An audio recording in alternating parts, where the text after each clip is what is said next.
আপনারা কি জানেন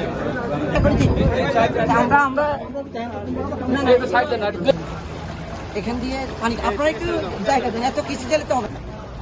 আপনারা পেছনে গেলে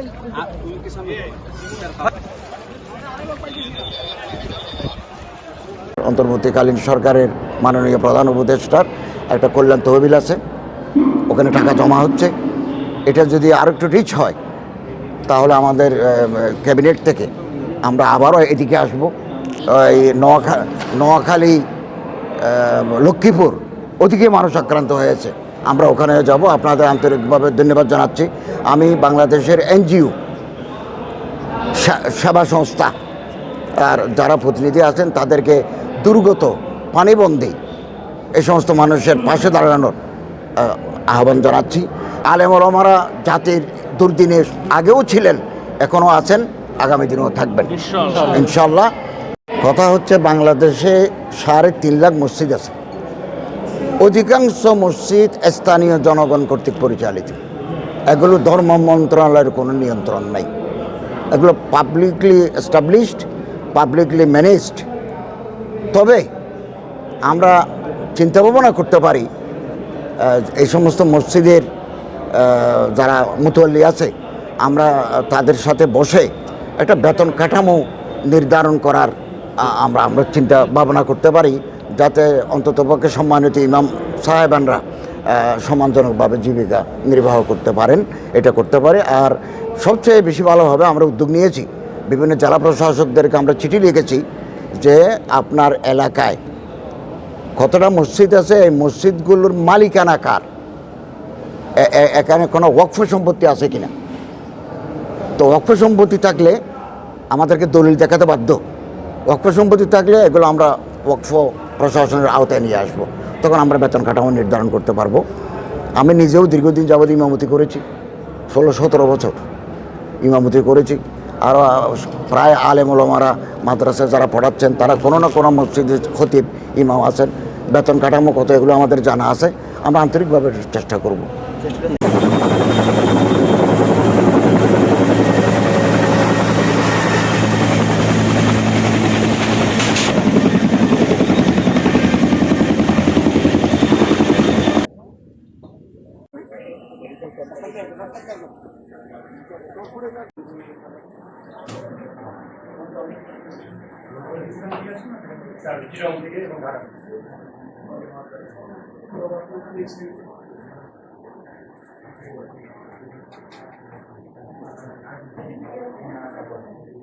নিচতে হবে, নিচে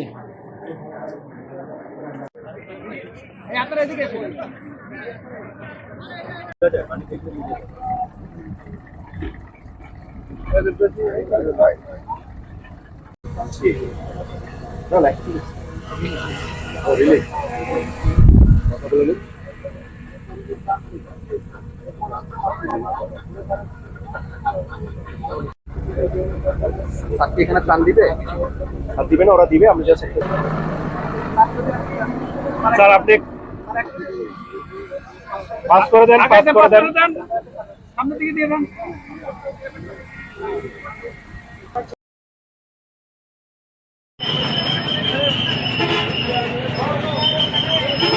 আপনাদের কাজ করতে আমরা জানাই।